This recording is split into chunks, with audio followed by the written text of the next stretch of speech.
Hi everyone, it's Amy from Beyond Motion. Today I'm here with a quick bar motion tip.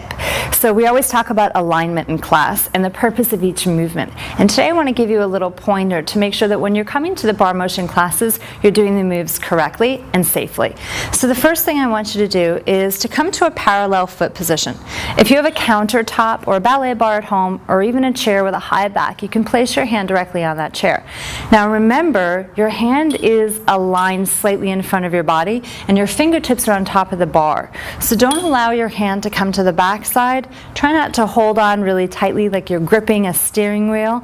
Always make sure your hand is gently on top. Think in terms of a box or a rectangle. You have shoulder to shoulder, shoulder to hip, and hip to shoulder.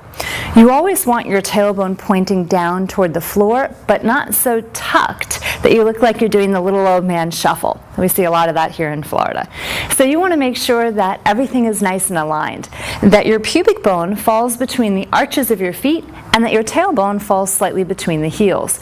You have your head, your shoulders, your hips, and your heels kind of lined up in a straight line. Always suck that belly button back toward your spine as if you were zipping tight jeans, and keep the ribs nice and tight. The heart is high, and if you think about having a tiara on your head, keep the crown of your head pressing up against the ceiling. That way you won't tuck your chin or tilt your head too far back. So the movement we're going to do is from a releve foot position. As you inhale, come to that releve. Now think in terms of a kickstand under your heels. You'll only come to the height that you can support with all 10 toes on the floor, where you're not wiggling on the inside or the outside of the foot. You want everything nice and stable. You want to feel the kneecaps lifted so that you can feel the muscles engaged in your legs. The abdominals again are nice and tight, and as you bend your knees into that plie from this releve position in parallel, you want to make sure your tailbone is down and your belly is in, so your back is nice and aligned. You can always take your hand and wrap it around the pelvic girdle here so that you can feel if you start to shift or tip into the wrong position. When you move in and out of this plie, and you hear the word pulse, don't think of rebounding or springing like a slinky. Think in terms of moving segmentally, or let's say in an inch or two movement on the way down and on the way up. So if you come down about an inch, you'll come up about an inch. The movement is nice and fluid, connecting the movement with your breath. So you can exhale on the way down, inhale to come back up.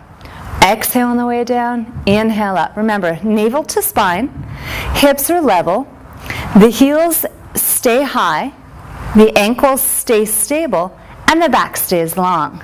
Let's do 5 more here. Down and up 1, down and up 2, down and up 3, belly's nice and tight, down and up 4, 1 more, down and up on 5. Go ahead and bring the heels back down to the floor.